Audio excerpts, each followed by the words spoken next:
دوستو ہمارے چینل پاک ویوز ٹی وی کو سبسکرائب فرمائیں، شیئر فرمائیں اور لائک فرمائیں، شکریہ۔ بسم اللہ الرحمن الرحیم، الحمدللہ رب العالمین والصلاة والسلام علی خاتم النبیین، اما بعد۔ پاک ویوز ٹی وی محمد منشا، السلام علیکم جناب، کیسے ہیں؟ 2 دن کی چھٹی کے بعد پھر آپ کی خدمت میں حاضر۔ ظاہر ہے یہ کچھ اور بھی بندے کی مصروفیات ہوتی ہیں، اور پھر آج کل رمضان بھی ہے، اس وجہ سے غیر حاضری پر معذرت۔ تو کیسے ہیں جناب؟ آج بات کرتے ہیں یہ جو وزارت اطلاعات میں تبدیلیاں ہوئی ہیں کہ شبلی فراز کو وزیر اطلاعات و نشریات مقرر کیا گیا ہے، اور فردوس عاشق اوان جو معاون خصوصی تھیں وزیر اعظم کی اطلاعات کے معاملے پر، ان کو ہٹا کے تو عاصم سلیم باجوہ صاحب جو ریٹائرڈ لیفٹیننٹ جنرل ہیں ان کو مقرر کیا گیا۔ تو اس کے پروز اینڈ کونس دیکھتے ہیں۔ ویسے تو یہ خبر کم و بیش باسی ہو چکی، آپ سب دوست سن چکے ہوں گے بہت سارے تبصرے، لیکن کیونکہ میں غیر حاضر تھا تو میں سمجھتا ہوں کہ چلو اس کو تکرار ہی سمجھ لیں، اس کو دہرائی ہی سمجھ لیں، اس پر تھوڑی سی بات کر ہی دوں۔ دیکھیں، ویسے تو جب عام حالات میں کوئی بھی وزیر اعظم جو اسٹیبلشڈ ڈیموکریسیز ہیں اپنی کابینہ میں رد و بدل کرتا ہے، کوئی اس پر بہت زیادہ چمگوئیاں نہیں ہوتی، اس میں کوئی بہت زیادہ چھپی ہوئی چیزیں نہ نکالنے کی کوشش کی جاتی ہے، اور نہ ہی عموماً ہوتی ہیں کوئی۔ لیکن اپنا ملک جو ہے وہ خصوصی ہے، کیونکہ وہ بوٹوں کے سائے تلے، ویسے تو ہم کہتے ہیں نا کہ سبز پرچم کے سائے تلے ہیں جی، لیکن حقیقت یہ ہے کہ اللہ تعالی ہمیں کبھی وہ سبز پرچم کے سائے تلے بھی رہنے کی توفیق عطا فرمائے، لیکن عملی طور پر جو معاملات ہیں وہ بوٹوں کے سائے تلے چلتے ہیں۔ تو بہرحال بوٹوں کے سائے تلے جو حکومت بنی، جس کے وزیر اعظم جناب عمران خان صاحب ہیں، ظاہر ہے ان کی کابینہ میں جب بھی اس قسم کا رد و بدل ہوتا ہے تو اس کی جو فیس ویلیو ہے اس سے کہیں زیادہ اس میں چیزیں نکالی جاتی ہیں اور ہوتی ہیں۔ ویسے تو خان صاحب سمیت پوری کابینہ گویا انہی جو اہل سومنات ہیں انہی کے نامینیز ہیں، انہی کی مہربانی سے باقاعدہ افواج کو لگا کے ووٹ جو ہیں وہ یعنی جس کو بھی پڑے اس سے کوئی فرق نہیں پڑا، انہوں نے نتائج اپنی مرضی سے مرتب کر لیے۔ تو بہرحال اس طرح موجودہ حکومت جو ہے وہ وجود میں آئی۔ تو اس والے سے دیکھیں تو ساری کابینہ خود خان صاحب گویا باجوہ صاحب کی نامینیشن ہے، لیکن کچھ اس نامینیٹڈ، یہ جو بائی امپلیکیشن نامینیشن ہے، اس سے آگے ڈائریکٹ نامینیشن بھی ہے جی، یعنی وہ گویا بوٹوں کا ڈائریکٹ کوٹا ہے۔ انہی میں اصل میں جو فردوس عاشق اوان ہے وہ بھی انہی میں شامل تھیں، لیکن ظاہر ہے جو ریکمینڈ کرنے والے لوگ ہیں ان کے پاس کچھ زیادہ قربت والے معاملات ہوتے ہیں، کچھ ذرا دور قربت والے ہوتے ہیں، اور کچھ اور وجوہات ہوتی ہیں۔ فردوس عاشق اوان جیسا کہ آپ جانتے ہیں باقی بہت سارے مشیروں کی طرح اور معاونین کی طرح وہ بھی ہاری ہوئی خاتون تھی، کہ وہ پچھلا الیکشن خاصی اپنا امپریسو انداز میں ہاری تھی تو لیکن ان کو الٹیمیٹلی کابینہ میں شامل کیا گیا۔ یہ یعنی جو خاص مہارت رکھنے والے لوگ ہیں نا پاکستان کی سیاست میں، انہی میں آپ سمجھ لیں یہ بھی شامل ہیں کہ وہ جو بھی موسم آئے ان پر پھل لگتا ہی رہتا ہے۔ تو ہارنے کے باوجود میں نے جیسے کیا کہ الٹیمیٹلی کابینہ میں وزارت اطلاعات و نشریات کے حوالے سے معاون خصوصی بنی، اور یہ ایک وزارت ایسی ہے جو کسی سیاستدان کے لیے اپنا امیج تخلیق کرنا اور پورے ملک میں اس کا نام پیدا کرنا ہو، اگر وہ عاقلانہ انداز میں اچھا یا برا نام دونوں صورتوں میں پیدا کر سکتا ہے۔ اس لیے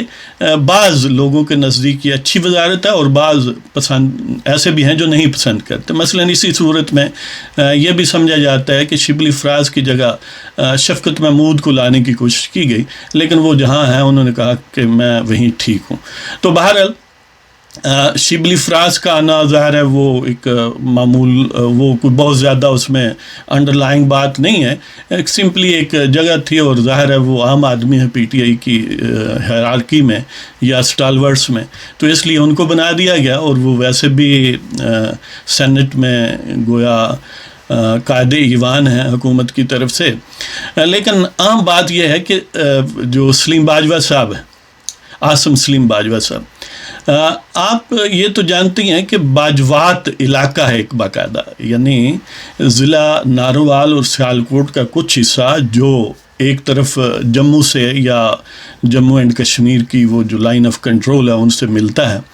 اس کو باجوات کہتے ہیں۔ باجوات اس لیے کہتے ہیں کہ وہاں پر باجوے ہوتے ہیں، ہوتے اور بھی ہیں جیسے گجر رائیں اور بھی بہت سارے لوگ، لیکن یہ نام باجووں کی وجہ سے پڑا ہے۔ لہذا آپ کو کہیں بھی باجوہ اگر نظر آئے تو اس کو ٹریس بیک کریں تو موسٹ پروبیبلی زیادہ تر کا جو آغاز ہے وہیں سے سٹارٹ ہوتا ہے، اور یہ بھی ایک بڑا کھلا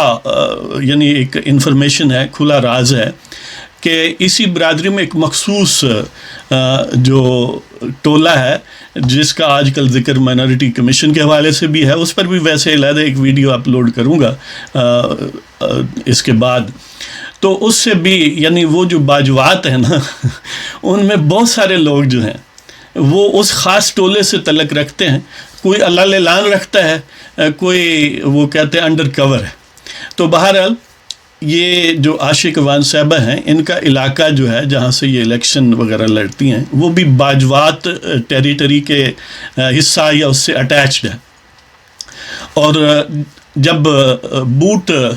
اور باجوے دونوں اکٹھے ہوں تو آپ کو پتہ ہے کہ ہماری فوج میں یہ جو برادری ازم ہے نا، آپ بہت سارے تعلیم یافتہ لوگ اور خاص طور پر یعنی جو بڑے پوش ایریاز میں رہتے ہیں ویسے بڑی باتیں کرتے ہیں کہ یہ دیکھیں جی یہ برادری ازم اچھا نہیں ہوتا، لیکن برادری ازم کا سب سے بھرپور اظہار جو ہے وہ پاکستان کی افواج میں ہوتا ہے جو جن کے افسران ہیں ان سے پوچھ لیں۔ لہذا یہ دور گویا یہ دور واردات ہے باجووں کا، تو ایک تو سمجھ لیں کہ کابینہ کو باجوائز کرنا تھا، باجوائزیشن ہے، یعنی پہلے تو ٹیسٹ باجوائزیشن تھی یا ایک بائی امپلیکیشنز تھی، اب گویا ایک ایکسپریس انداز میں باجوائز کیا گیا ہے۔ تو بہرحال عاشق وان صاحب بھی وہیں سے تھیں، اور وہیں سے انہیں جو تعویذ ملا تھا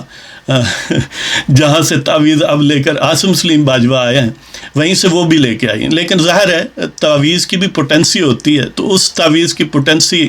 سے زیادہ پوٹینٹ جو تعویذ ہے وہ آ گیا ہے۔ تو عاصم سلیم باجوہ ویسے ریٹائر 2019 میں ہوئے ہیں فوج سے، اور وہ جو قانونی عدت ہوتی ہے نا سرکاری ملازمین کی کہ سیاست میں وہ انوالو نہیں ہو سکتے، اور ظاہر ہے یہ ایک سیاسی عہدہ ہے، سیاسی گورنمنٹ کی سیاسی کابینہ کی ایک تقرری ہے، تو یہ بالکل 100% سیاسی عہدہ ہے، اور اس کا جو آفس ہولڈر ہے ظاہر ہے وہ سیاست میں فلی انوالوڈ ہے اور سیاستدان ہی سمجھا جاتا ہے، تو اس وجہ سے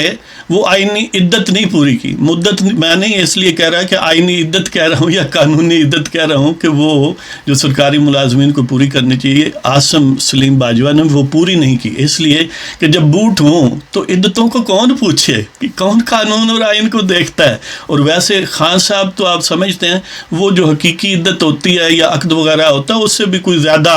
راہ و رسم نہیں رکھتے، تو اس وجہ سے اس پر بھی کوئی اتنی انہیں پرابلم نہیں ہوئی ہوگی یقیناً، اور پھر ظاہر ہے تعویذ آج کل تو تعویذوں کا دور ہے، کہیں نسوانی تعویذ ہیں اور کہیں باجواؤں کی تعویذ ہیں، تو بہرحال اس کے مقاصد کئی ہیں۔ ایک تو ظاہر ہے اپنی برادری ہوئی، دیکھیں کہ ان کے سر پر کتنے ہیٹ ہیں، ابھی سی پیک کی جو اتھارٹی بنائی گئی اس کے بھی وہ سربراہ ہیں، اور ظاہر ہے آپ سمجھتے ہیں کہ وہ کتنا یعنی بڑا عہدہ ہے، اور ساتھ یہ بھی ہے تو یہ ہو سکتا ہے کچھ اور بھی، وہ بعض لوگ تو یہ تبصرہ کر رہے تھے کہ ہو سکتا ہے منیب الرحمان جناب مفتی منیب الرحمان دامت برکاتہم عالیہ کی پوزیشن پر بھی نظر ہو باجووں کی، وہاں سے ہٹا کے کسی اور باجوے کو نہ لگا دیا جائے، تو بہرحال اس کے کئی مقاصد ہیں. ایک تو ظاہر ہے اپنے لوگوں کو یعنی پروموٹ کرنا یا ان کو وہ فوجی کہتے ہیں مینٹور کرنا. یہ ریٹائرمنٹ کے بعد بھی مینٹور کر رہے ہیں. اور اس کے علاوہ یہ ہے کہ آپ نے دیکھا ہوگا کہ there was a dichotomy in expressing what was done in case of lockdown. وہ ISPR نے کہا کہ ہم نے لاک ڈاؤن کر دیا ہے، جبکہ انہی کے پروردہ جو بوٹ کی تخلیق ہیں خان صاحب روزانہ بھاشن دیتے رہے کہ لاک ڈاؤن نہیں کروں گا. تو یہ جو ڈائیکاٹمی تھی نا، اس وجہ سے باجوہ صاحب نے سوچا ہے کہ وہاں پر اپنا ڈائریکٹ بندہ جو ہے وہ بٹھائیں. تو لہٰذا انہوں نے ایک نہ صرف فوجی کو بلکہ جو باجوہ بھی ہے اس کو اٹھا کر وہاں بٹھا دیا، تاکہ جب ISPR کوئی بات کرے تو اس سے کاؤنٹر یا اس سے پیرلل کوئی نیریٹو حکومت کے ایوانوں سے نہ آئے. ایک تو یہ یعنی یونیفارمٹی تخلیق کرنا ہے. یہ نہیں ہے کہ حکومت پاکستان کے موقف کے ساتھ ISPR جو ہے وہ اس کے ساتھ مل جائے، نہیں، وہ اس لیے کہ ISPR کا موقف یعنی بوٹوں کا جو موقف ہے اس کے ساتھ حکومت چلے. تو سب سے بڑا فیکٹر یہ ہے، اس لیے ان کو لایا گیا ہے.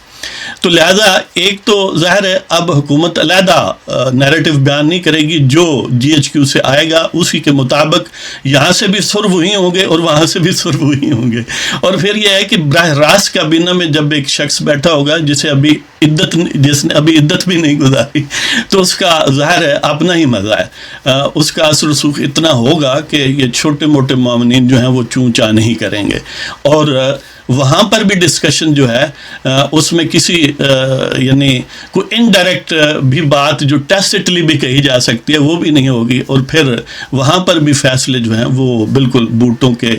عین مطابق ہوا کریں گے. اگرچہ ہوتے پہلے بھی ہیں لیکن وہ چاہتے ہیں کہ پرفیکشن آئے اس طرح. لہذا وہاں کی کابینہ کی سپرویژن، وہاں کے فیصلوں کو براہ راست انفلوئنس کرنا اور پھر حکومتی نیریٹو کو اپنے ماتحت کرنا تاکہ حکومت علیحدہ باشن نہ دے.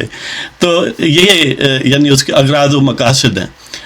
اور ان اغراض و مقاصد کو عاصم سلیم باجوہ صاحب یقیناً پورا کریں گے.